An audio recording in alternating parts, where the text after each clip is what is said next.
Hello and welcome to part 2 of Sonic 3 Knuckles. And this is a pretty tense section. Because, a moving wall starts chasing you. If you didn't have the spin dash, this section would be impossible.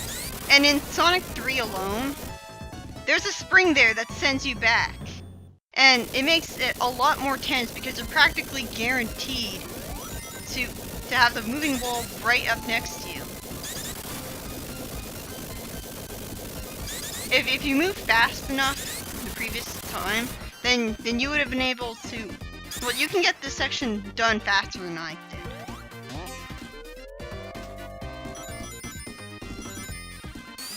So basically, Sonic 3 and Knuckles is 2 games combined into one. Because the original intention was for the Sonic and Knuckles levels.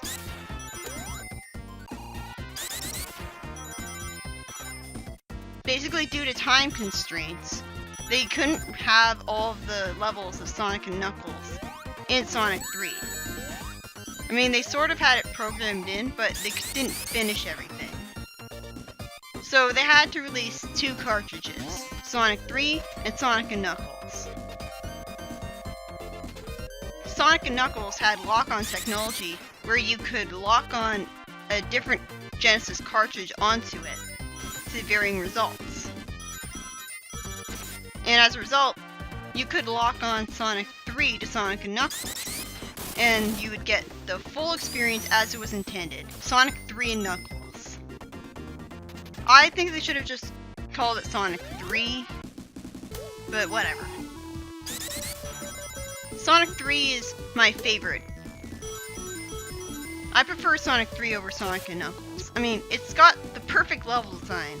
It's got platforming in it, but it's also got lots of fast, fun parts. Sonic and Knuckles is all about platforming, and it's not nearly as satisfying as the platforming Sonic 1. I have a hard time deciding whether I prefer Sonic 2 or Sonic and Knuckles, but I don't like either game.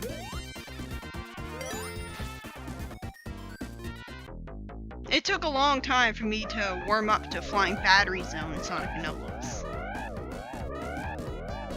I never liked this special stage.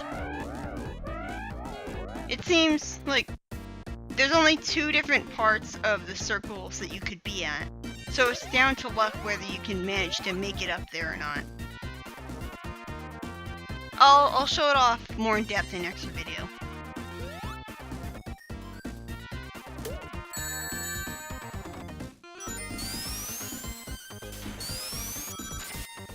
It took a long time for me to warm up to Sonic and Knuckles, and even then I only think there are 2 levels in the game that are good.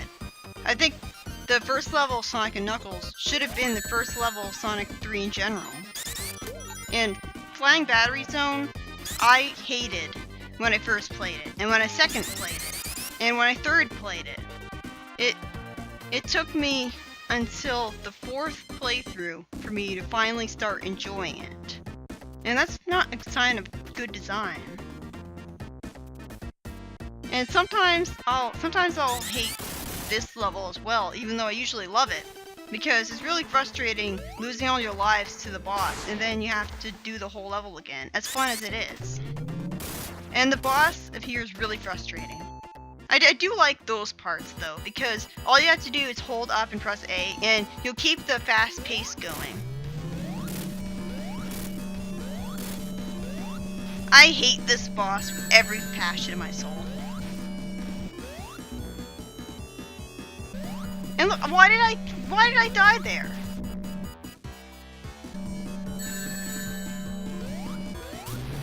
What I like to do is wait until he lowers to the ground and then attack him. That's the safest way to do it, even if it takes a long time. Because you're expected to rely on the rising water in order to have a place to stand on. But if you're launched up by the water and you're not curled up into a ball, then you're vulnerable when you're falling. And the explosions that cause the water to rise up can hurt you. so you can get hurt by the rising water that you're forced to rely on. And Knuckles, his jump sucks so much that he is absolutely forced to rely on these things to damage the boss. Fuck that. And sometimes it doesn't launch you up with enough vertical momentum. So you try to hit Eggman and you can't. And because you get launched up off screen, you can't see where you are. So how am I supposed to reliably fall on Eggman if I don't know where my own character is? This boss fight is just awful. And again, if you lose all your lives to him, you have to do the entire level all over again. And not just Act 2 either. Because this is the first level, this is the first game in the Genesis era of Sonic games to introduce having an actual save system instead of just a level select. Which is fantastic, but the save system hasn't aged very well. I didn't complain about the save system in Sonic CD, but it has the same problem. Oh, I love this part. I love how fast it is, and then it drops you into a section where there's a spinning ball and chain that you're guaranteed to get hit by. And it's such a slow section, and there's no platforming, you're just moving to the right. And I hate it. I think Marble Garden Zone would have been a fantastic level. They didn't have slow sections like this. I mean, I like this platforming, but I love the electric shield. I love how it gives you a double jump. And it attracts rings to you too, and that's sadly the only aspect of it that was kept in the modern games. This is the only elemental shield they really bring back, but they don't bring back the part of it that people liked. I guess they thought the double jump would break the game. And people say that this level has more giant rings in it than any other level. I don't really believe that, but I'll take their word for it. I barely ever find any rings in this place, and I played the game like 5 times. Yeah, you spin dash into these things, and you make the platforms rise up to progress.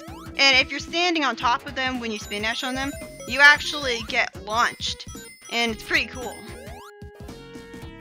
This feels kind of Mario-ish, like you're just standing on slowly moving blocks waiting to jump to another one.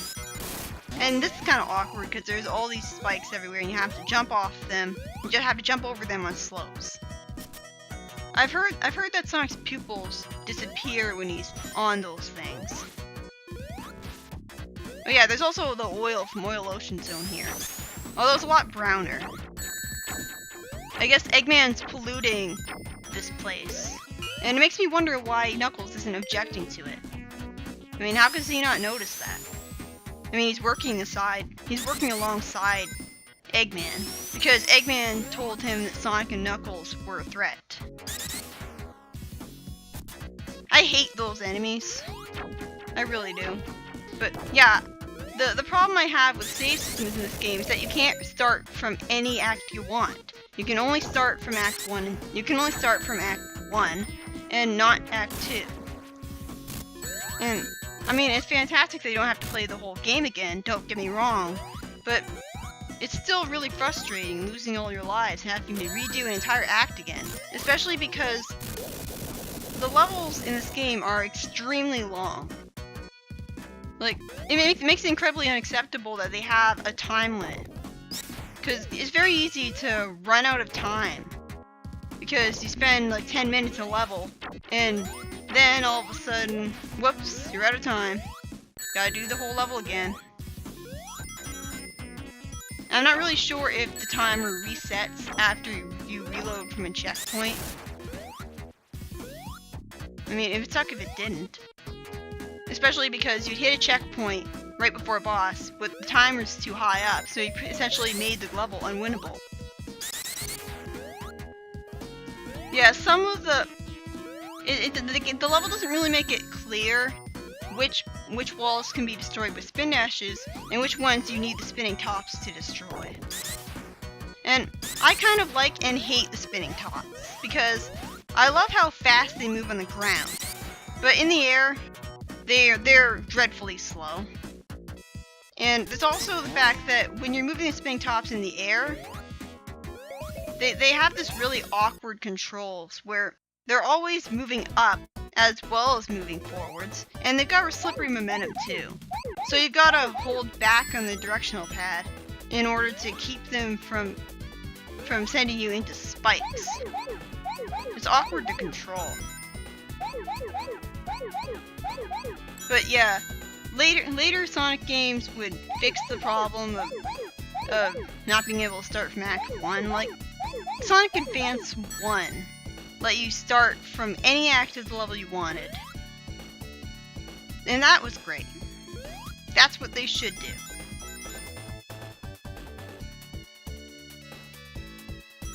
Knuckles was originally planned as a playable character in Sonic 3 alone, and his data still remains in it. Or at least some of it anyways. But because of time constraints or something, it had to be scrapped. And they didn't entirely they didn't have the time to account for Knuckles being in the game in Sonic 3 alone.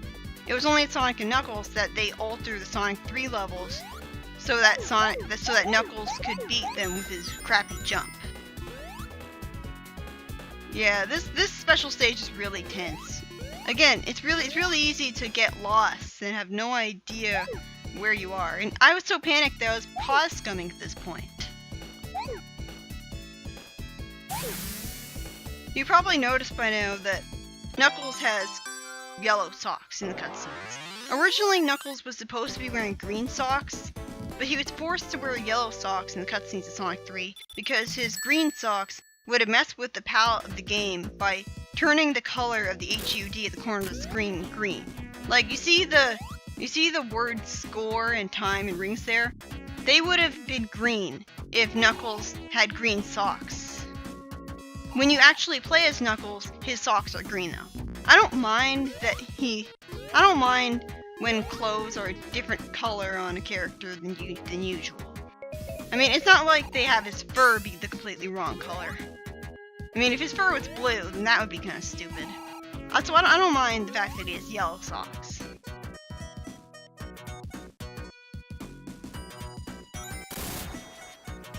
So this is what you've got to do to progress. I have two major problems with the level design of Sonic 3 Knuckles. The first is that the levels are too damn long, and when I first played the game, I was not able to beat it in one sitting because I was always exhausted by how long the levels were. Because I always beat the first act, and then I was shocked and surprised that there was another act after that, and I was like, really? There's another act? I'm okay with it now that I've adjusted to the long levels, but this game is definitely trying to go for a grand, major scale. Like this is of a more epic scale than Sonic 2. And I love that, but I just feel like the levels go on for too long, that's all. Yeah, the fire shield gives you, well, not a homing attack because you don't home into anything, you just burst forwards. But I can understand how Sonic would have figured out how to do the homing attack in the first place because of this power-up. And I know the Sonic generations had modern Sonic teaching classic Sonic how to use the homing attack, but I'll always hate that because it's a time paradox. Like, Sonic still had to have figured out how to use the homing attack on his own.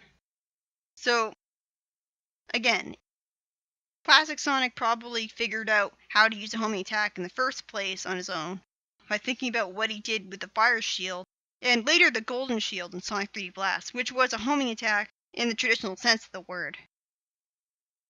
So, next part, I'll be going through Marble Garden Zone Act 2. See you then.